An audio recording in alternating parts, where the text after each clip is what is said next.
Muito bem, prezados alunos, estamos de volta, quase no fim da nossa disciplina de legislação institucional e estamos na unidade de ensino 6, recapitulando, tratando de diversas normas aplicáveis à Polícia Militar e agora, finalmente, nós vamos tratar do assunto inatividade, regras de inatividade e pensão.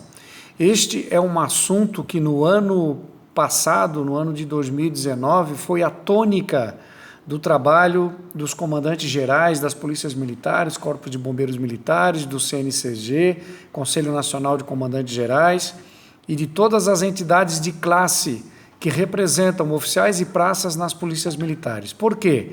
Porque no ano passado, vocês vão lembrar, o governo federal, o Congresso Nacional, a Câmara, o Senado, trataram das questões da Previdência, as reformas previdenciárias, tanto para os trabalhadores da iniciativa privada, quanto para os trabalhadores do serviço público, e os militares não ficaram de fora.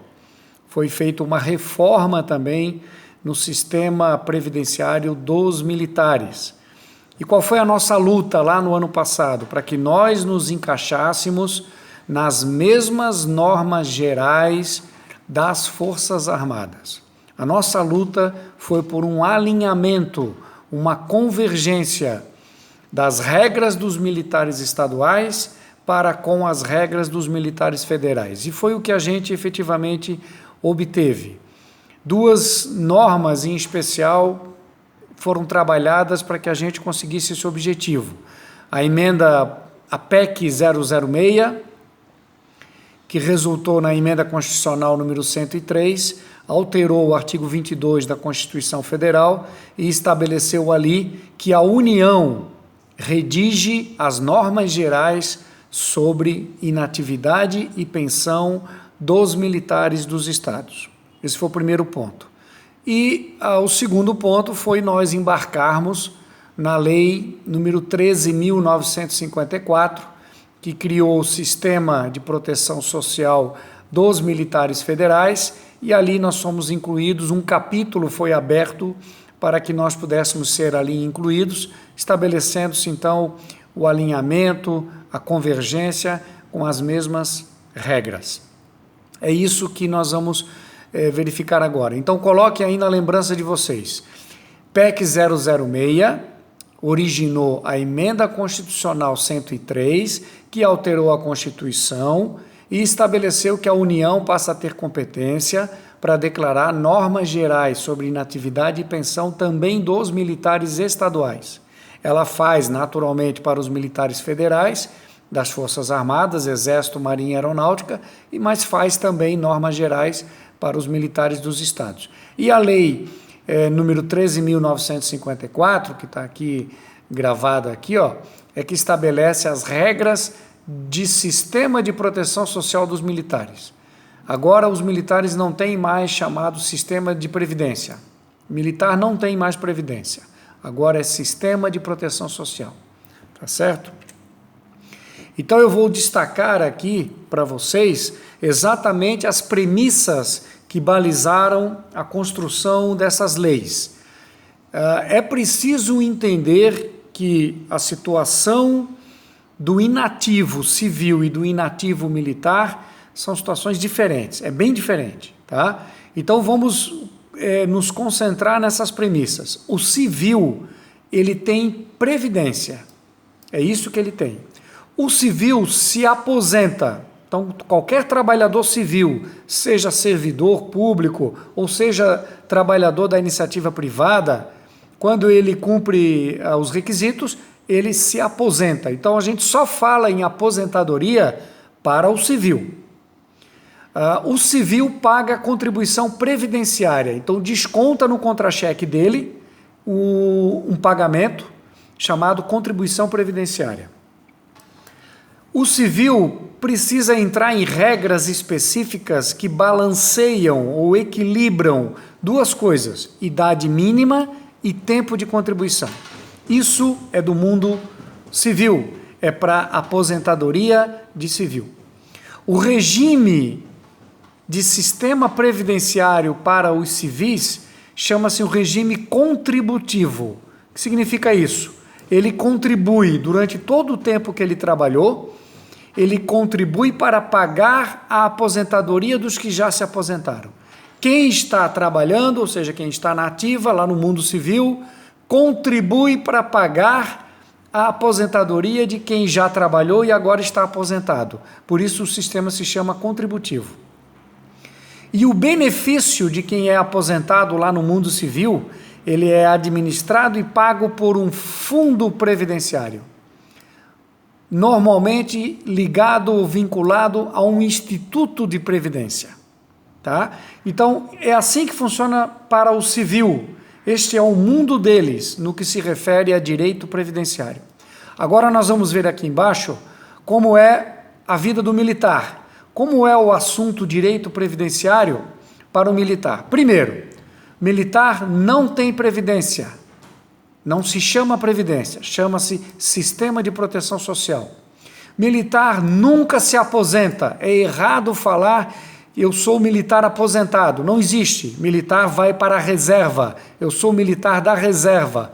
Depois que passou o tempo de reserva, sou militar reformado. Eu sempre serei militar, seja na ativa, na reserva ou reformado. Sempre sujeito ao Código Penal Militar, ao regulamento disciplinar, às normas todas disciplinares da instituição. Tá? Então, militar nunca se aposenta. Falar em aposentadoria para militar é um erro semântico. Militar vai para a reserva.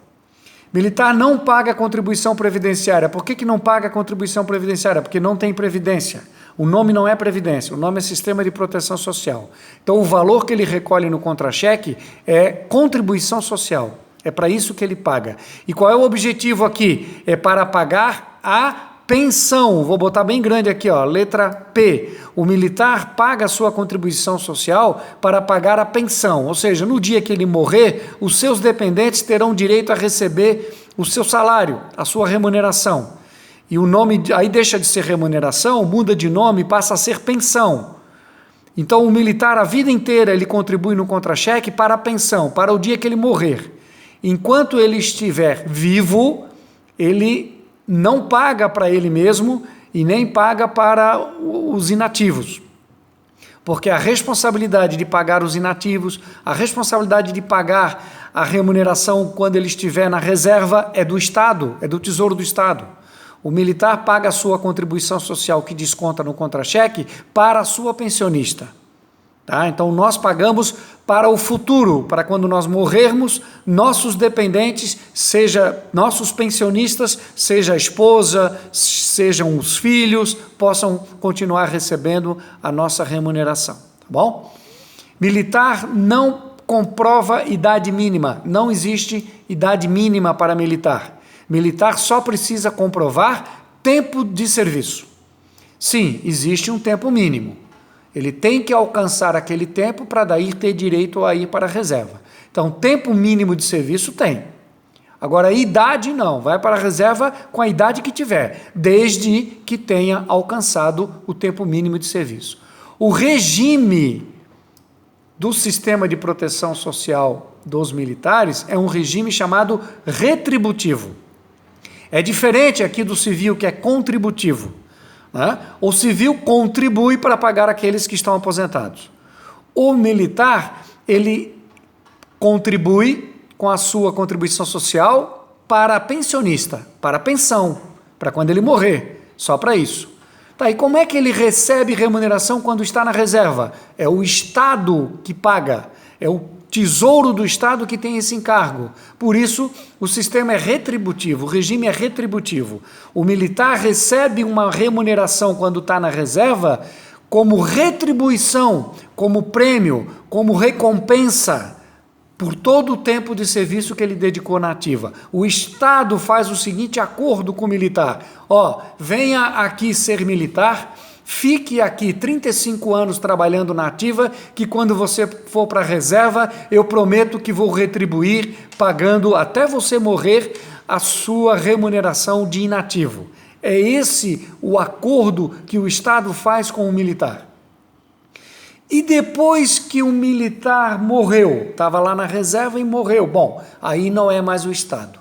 Aí, quem vai pagar a pensão para o dependente é a contribuição. O militar ficou 35, 40, 50 anos, enquanto ele era vivo, pagando contribuição social. É com este recurso, é com este dinheiro provisionado no Tesouro que será paga a pensão, tá certo? Então, vamos lá. Eu estou na ativa, é o Estado que paga a minha remuneração. Eu vou para a reserva, o Estado continua pagando na forma de retribuição. Eu morri, quem paga minhas pensionistas? Eu mesmo. Sou eu mesmo. Eu passei anos, décadas, contribuindo, recolhendo do meu contra-cheque aquele valor que foi provisionado para que no futuro, depois que eu morresse, o Estado pudesse usar aquele valor que eu contribuí para pagar a pensão. Essa é a lógica, essa é a dinâmica. Eu gostaria que vocês entendessem bem isso, tá? O benefício, ou seja, o provento, que é a remuneração recebida na inatividade, é administrado e pago pelo Tesouro do Estado, tá? Então, o militar não está vinculado a fundo previdenciário, militar não está vinculado a IPREV, Instituto de Previdência, não está. Estava no passado, mas depois da reforma no ano passado, em 2019, então, antes de 2019, nós estávamos, sim, vinculados ao IPREV, e era o IPREV, Instituto de Previdência do Estado, que pagava nossos benefícios. Ok? Essa era a regra antes, mas agora não é mais. Todo o regime de pagamento dos inativos e pensionistas militares já saiu do IPREV, com a mudança da lei em dezembro de 2019, já saiu, não está mais lá no IPREV, já está na Secretaria de Administração, tudo é gerido, administrado e pago pelo Tesouro do Estado através da Secretaria da Administração. Tá bom, gente? Então, vamos lá. Nós vamos, nos próximos slides, verificar e entender exatamente o que modificou nas regras da Lei 13.954, tá? Ali fala de direito adquirido para aqueles militares que já estavam na ativa e que já haviam cumprido o tempo de serviço, um direito adquirido mitigado para aqueles que já estavam na ativa, mas ainda não tinham alcançado os 30 anos de serviço, ou 25, no caso das mulheres, e novas regras e novas garantias e novos direitos para aqueles que ainda não ingressaram na Polícia Militar, como é o caso de vocês, tá? É o caso exatamente que alcança a situação de vocês. Vamos ver cada um dos casos. Então, aqui assim, ó, vamos direto lá. A nova regra para os militares é de aumento no tempo de serviço mínimo. Antes, tanto para as Forças Armadas quanto para os militares dos estados, o tempo de serviço era 30 anos para o homem, né? Lá nas Forças Armadas já era 30 anos para o homem e para a mulher. Mas nos estados da federação havia diferenciação. Aqui, por exemplo, em Santa Catarina, era 30 anos para o homem e 25 anos para a mulher. Tá? Agora, mudou. Com a nova lei, a partir de 16 de dezembro de 2019, quem ingressar na corporação depois dessa data, é o caso de vocês que ingressaram em janeiro de 2020, tem que cumprir 35 anos de serviço. E tanto faz homem ou mulher, o tempo de serviço é o mesmo. E desses 35, olha o destaque que eu fiz aqui embaixo, ó. 30 anos é obrigatório que seja tempo militar, de efetivo exercício militar. Pode ser o tempo cumprido na Polícia Militar. Ah, mas eu tinha 1 ano no Exército antes de... Também vale, tá? Então, o Exército, a Marinha, a Aeronáutica, as Forças Armadas, também é serviço militar, também é tempo militar. Então, vale. Aqui você pode somar o tempo de serviço na Polícia Militar com o tempo lá nas Forças Armadas, né? Ou em outra corporação militar, se você antes era bombeiro militar, por exemplo, você pode somar para cumprir os 30 anos obrigatórios de tempo de serviço militar. Sobra para você apenas 5 anos para averbações. O que são averbações? É o tempo de serviço que eu tinha lá antes de entrar na instituição militar, um tempo que eu trabalhei no serviço público, ou que eu trabalhei numa empresa privada pelas regras da CLT, então eu tenho lá a certidão de tempo de serviço da minha carteira de trabalho, porque eu trabalhei 1 ano numa empresa ou mais 1 ano em outra empresa, eu pagava contribuição previdenciária desde quando eu era adolescente, enfim, tem essas situações que são situações particulares de cada um. Esse tempo de serviço anterior à inclusão na Polícia Militar, gente, desde que ele possa ser comprovado, tá? Tempo de serviço privado ou tempo de serviço em outro serviço público, que não em instituição militar, esse tempo você pode trazer para somar no seu tempo de serviço. Você pode trazer para compor os 35, certo? Só que somente 5 anos. Ah, mas eu trabalhei 10 anos antes de entrar na PM, eu trabalhei e paguei contribuição previdenciária 10 anos numa empresa privada, lá na cidade do interior onde eu trabalhava. Bom, sinto muito. Dos 10, 5 você vai poder aproveitar. Mais do que isso, não. A lei estabeleceu que é obrigatório 35 anos de serviço para você ir para a reserva, e desses 35, 30 anos tem que somar só de tempo de serviço militar. Isso aqui está claro? Se tiver alguma dúvida, perguntem depois no nosso chat de WhatsApp, tá bom? Vamos seguir.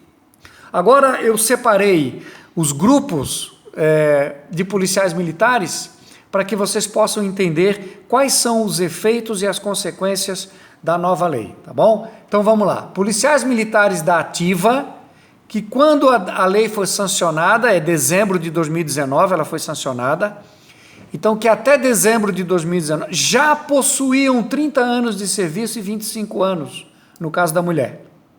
Então, entendam aqui, militares que já tinham cumprido o tempo de serviço pela regra existente no Estado. Então, o que acontece? Eles têm o chamado direito adquirido. Tá? A lei assegurou para estes militares o direito adquirido. Significa que terão todas as garantias da nova lei, o que vier de novo na nova lei e que for benefício, todas as garantias da atual legislação, preservação do direito adquirido, tá bom? Então, poderão ir para a reserva com o tempo previsto na atual legislação. Então, esses militares que já alcançou 30, já alcançou 25, ótimo, perfeito, pode ir para a reserva a qualquer tempo, não precisa somar 35. E não precisa ficar naquela regra de só 5 anos de averbação. Não precisa. Tem o direito adquirido de aplicar todas as regras vigentes até o ano de 2019, até dezembro de 2019. No entanto, esses militares ficarão sujeitos à nova alíquota de contribuição. Isso aqui foi uma novidade da nova lei, da Lei 13.954. Ela modificou as alíquotas de contribuição. Tá? Aqui no Estado, nós tínhamos em 2019 uma alíquota de 14%. Então, a nossa contribuição previdenciária, antes era contribuição previdenciária, que a gente recolhia lá para o IPREV, era de 14%. Com a nova lei, mudou tudo. Tá? Mudou. Em 2020, ela foi para 9,5%. Em 2021, vai mudar para 10,5%. Tá bom? Incidindo sobre a totalidade da remuneração. Então, houve uma redução de alíquota. Nossos militares passaram a pagar uma alíquota menor. Tá? Hoje, no contra-cheque de vocês, se vocês forem observar, vocês estão pagando 9,5% de contribuição social. Pode olhar lá que tem uma linha de desconto. Tá? Esta é a contribuição social que vocês pagam, recolhem no contra-cheque todo mês, para que no futuro, quando vocês morrerem, vocês possam deixar uma pensão para os seus dependentes. Tá? Em 2021, janeiro de 2021, no primeiro contra-cheque, vai aumentar para 10,5%. Tá? Um outro grupo, policiais militares que na data da sanção da lei ainda não tinham alcançado 30 anos e 25 anos mulher. Então é um pessoal que estava próximo de alcançar, mas não alcançou. E aí veio a nova lei. O que acontece? terão todas as garantias da nova legislação, inclusive as alíquotas diferenciadas, terão todas as garantias da atual legislação com preservação do direito adquirido, poderão ir para a reserva no tempo previsto na atual legislação, tá? Ficarão sujeitos à nova alíquota conforme está aqui. Então, olha só, a lei foi sancionada no dia 16 de dezembro de 2019, 16 de 12. Até 31 de dezembro ainda teve uma margem de direito adquirido. Então, mesmo aqueles militares que no dia 16 de dezembro, dia da sanção da nova lei, ainda não tinham alcançado 30 anos, bom, então é o seguinte, espera para ver se até 31 de dezembro você alcança. Se alcançar, todos os direitos adquiridos preservados, igual o grupo anterior, tá bom? Muito bem, vamos para um terceiro grupo. Agora sim, policiais militares que não alcançarão 30 anos e 25 anos até 31 de dezembro. Então, eles iriam ultrapassar 31 de dezembro de 2019. Eles só alcançariam o tempo de serviço em 2020, ou 21, ou 22, tá? Para esses militares, há uma regra diferenciada. O que tem de diferente para eles aqui? Uma regra de transição.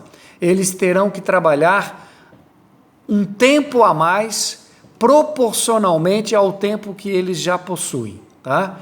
Então, olha só, eles terão os direitos todos da nova lei, integralidade, paridade, tempo de serviço total. Aqui é que tem uma mudança, tá? Pelas regras do Estado, eles em 2020 iriam se, ou 21 ou 22, tanto faz, acima de 31 de dezembro de 2019. Eles iriam para a reserva com 30 anos de serviço. Vou usar o exemplo do homem, e no caso da mulher, 25. Bom, não é mais 30 anos. Agora eles vão ter que cumprir um pedágio de 17%. Então, o tempo que falta é acrescido de um pedágio de 17%. Olha só, digamos que em janeiro de 2020, o militar tenha 29 anos de serviço. Olha o exemplo que eu estou dando aqui do lado, ó. Tenente Coronel João. Tudo isso aqui é exemplo, só para vocês entenderem, tá? Depois vocês olhem cada um dos exemplos, mas eu vou me referir a um só. Tenente Coronel João, ele tem 29 anos, 2 meses e 10 dias, tá? Em 31 de dezembro de 2019, 29 anos, 3 meses e 10 dias. Quanto tempo faltava para ele alcançar os 30, que era a regra do Estado? Faltava 7 meses e 20 dias. Bom, ele vai ter que pagar o pedágio de 17%. Acréscimo de 17% no tempo que faltava. Isso dá 1 mês e 9 dias. Então, o Tenente Coronel João só poderá pedir a reserva remunerada quando ele alcançar 30 anos, 1 mês e 9 dias. Antes era só alcançar 30 anos. No dia que deu 30 anos, ele podia requerer e já podia ir para casa, na reserva. Agora não. Como ele tem que pagar o pedágio do processo de transição, da regra de transição, ele vai ter que trabalhar 1 mês e 9 dias a mais, tá bom? E os exemplos aqui abaixo, ó, são pessoas que têm menos tempo de serviço. Subtenente José tinha 26 anos. A Sargento Maria tinha 22 anos. Então, observem a métrica. Observem que os pedágios estabelecidos são maiores para aqueles que tinham menos tempo de serviço. E para aqueles que tinham mais tempo de serviço e que estavam mais próximos do direito adquirido, a regra de pedágio é menos gravosa, né? O 17%, que é proporcional, acaba alcançando pouco tempo a mais. Agora, para aqueles que tinham pouco tempo de serviço, olha só, o soldado Silva, que só tinha 10 anos e 1 mês de serviço quando a lei alterou. Ele vai ter que trabalhar 3 anos e 4 meses e 18 dias a mais, tá? Essa é a regra de transição para o soldado Silva. Tá bom, gente? Com isso aqui, vocês conseguem entender. Também tem uma regrinha aqui, que eu não vou me detalhar muito com ela, não afeta vocês, porque vocês entraram numa regra totalmente nova, é que com relação ao tempo de serviço feminino de 25 anos, tá? aliás, o tempo de serviço de natureza militar. O tempo de serviço de natureza militar, ele aumenta de 25 anos, ele vai aumentando ano a ano até alcançar os 30, que é a regra obrigatória da nova lei. É preciso ter 30 anos de tempo de serviço, no mínimo de tempo de serviço militar, tá? Mais 5 de averbado, para poder obter no futuro a reserva. Bom, na regra anterior, permitia-se 25 anos de tempo de serviço militar. Então, a partir de 2022, acontece um acréscimozinho de meses, de 4 em 4 meses, para a regra do tempo exigível de natureza militar, tá bom? Futuros novos policiais militares, que é o grupo 4 aqui, ó. Futuros novos policiais militares. Vamos deixar essa parte que afeta diretamente a cada um de vocês, vamos deixar para o próximo vídeo. Quando nós voltarmos, nós vamos tratar especificamente das novas regras do sistema de proteção social que afetam diretamente vocês, novos integrantes que ingressaram na corporação depois da nova lei do sistema de proteção social, depois de 16 de dezembro de 2019, tá bom? Esse é o caso de vocês. Vamos deixar para o próximo vídeo.